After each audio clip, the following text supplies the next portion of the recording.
Hello আমার প্রিয় বন্ধুরা, এই গরমে সবাই কেমন আছো?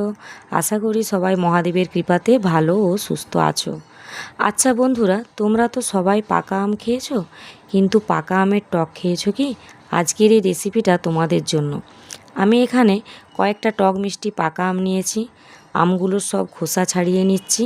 তোমরা যে যেমনভাবে খোসা ছাড়িয়ে নিতে পারো। জানো তো বন্ধুরা, আমি কিন্তু এই রান্নাটা আমার শাশুড়ি মায়ের কাছ থেকে শিখেছি। এইরকমই কিছু কিছু রান্না আমরা আমাদের মা কাকিমাদের কাছ থেকে শিখি।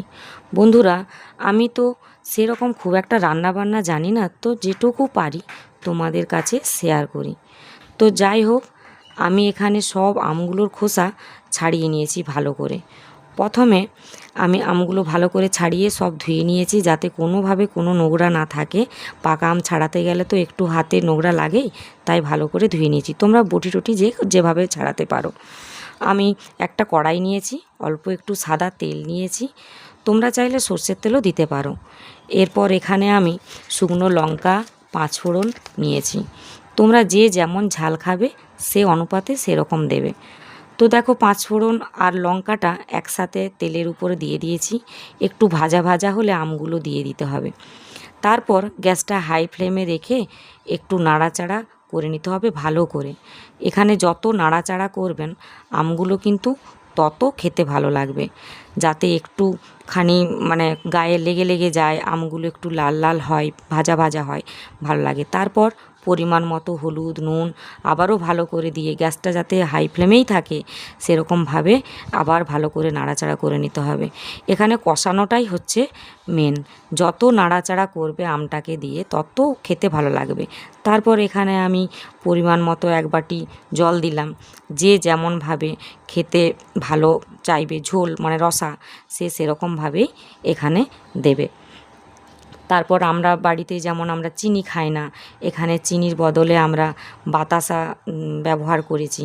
কেন, বাতাসাটা এখন ভালো, চিনিটা স্বাস্থ্যের পক্ষে খারাপ, তো তাই আমরা বাতাসা খাই বাড়িতে। তো গুড়ের বাতাসাটাই আমি নিয়েছি আর কি। তো যখনই এবারে জলটা আমের মানে ঝোলটা রসাটা যেটা জল ঢাললেন, যখন ফুটবে তখন ওই বাতাসাগুলো ঢেলে দিতে হবে। তারপর হচ্ছে গ্যাসটা একটুখানি কমিয়ে, আর মানে যাতে বেশি না হয় মিডিয়ামের মতো রেখে আর বাতাসাটা ভালো করে নাড়াচাড়া করে, আর আবারও বলছি যে যে যেরকম রসা খাবেন সে সেরকমভাবে জলটা দিয়ে দেবেন আর কি। তারপর একটু ভালো করে বেশ ভালো মতো ফুটটা উঠলে গ্যাসটা মিডিয়াম মতো, আবারও বলছি মিডিয়াম মতো রেখে আপনারা চাপা দিয়ে দিবেন। ভালো একটা থালা চাপা দিয়ে দিবেন, যাতে আমের গন্ধটা না বেরিয়ে যায়।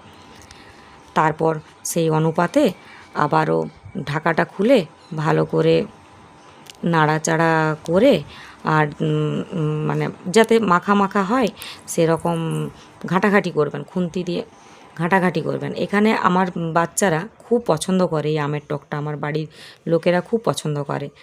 আর হচ্ছে টকটা থাকলেই টকটার সাথে শুধু দেখবেন একটু হয়তো আলু মেখে নিলেন, আর সেই আলু মাখা দিয়েই আপনাদের মানে সুন্দরভাবে এই টকটা দিয়ে এক পদ দিয়েই খাওয়া হয়ে যাবে।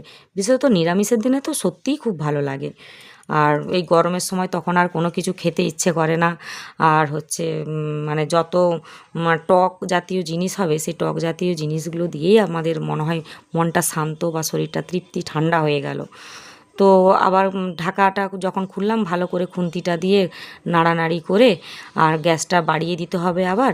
যত ফুটবে জলটা একটু কমবে, তো তো না গ্যাসটা বাড়ালে জলটা কমবে না, অনেকটা আমেরও পাকা আমের জলটা বেরিয়ে যায়। তো আমরা জল দিয়েছি, সব মিলিয়ে মোটামুটি একটুখানি 5-7 মিনিটের মতো আপনাদেরকে ফুটাতে হবে। যতক্ষণ না এবারে যে যেমন ঝোল খাবেন, আমি তো আগেও বলেছি যে যেমন রসা খাবেন সে সেরকম রস রাখবেন। তো আমিও গ্যাসটাকে সেরকম হাই ফ্লেমে রেখে একটু মাঝামাঝি মিডিয়াম রেখে মাখো মাখো রেখে এবার নাড়াচাড়া করে আমি গ্যাসটা অফ করে দিয়েছি। আমার আমের টক রেডি হয়ে গেল। আমি ঢেলেও নিলাম, ঢাকা দিয়ে রেখে দেবো, খাবো ভাত খাওয়ার সময়। তো বন্ধুরা, তোমরাও রান্নাটা করে দেখো কেমন হয়েছে বলো আমাকে। আমার চ্যানেলটাকে সাবস্ক্রাইব করো, আমার পাশে থাকো। আমের টক রেডি। টাটা বন্ধুরা।